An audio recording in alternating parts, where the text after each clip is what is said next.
Washington, Reuters, the new acting head of the U.S. consumer finance watchdog is reviewing whether Wells Fargo Co, WFC.N, should pay tens of millions of dollars over alleged mortgage lending abuse, according to three sources familiar with the dispute.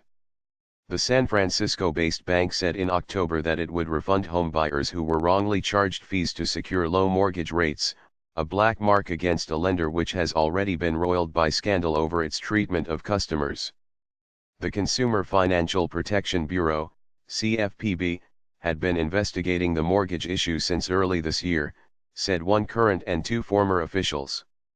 The agency accepted an internal review from Wells Fargo and set settlement terms in early November, said the sources, who were not authorized to speak about internal discussions. But that matter and roughly a dozen others are in question now that Mick Mulvaney, the new interim agency chief tapped by President Donald Trump, has said he is reviewing the agency's trademark's prior work.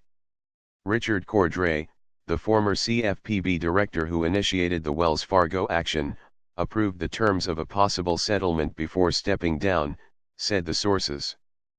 But Mulvaney has pledged to examine all agency enforcement work that Cordray had left unfinished, which includes the potential Wells Fargo sanctions.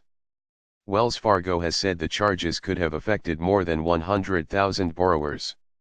In an interview with the Washington Times newspaper last week, Mulvaney said he is reviewing 14 open enforcement matters that Cordray left on his desk. A CFPB official said that review should not taint any eventual settlements. Acting Director Mulvaney made it clear to staff that any pause should not and will not impact any ongoing negotiations, said John Schwartacki, an advisor to Mulvaney. Mulvaney has moved swiftly to change course at the CFPB, which was created during President Barack Obama's trademark's administration and has forced financial services companies to pay out $12 billion in fines and consumer relief. No new staff will be hired and no new rules will be written for industry until a review of the agency is completed, Mulvaney has said. Before he took charge of the CFPB, Mulvaney had been one of its vocal critics and called the Bureau a joke. Mulvaney is now in a legal fight with Leandra English, another senior CFPB official, over who should lead the agency until a permanent chief can be appointed. English has vowed to defend the Bureau trademark's existing consumer protections while Mulvaney has pledged to have the agency step out of the way of business.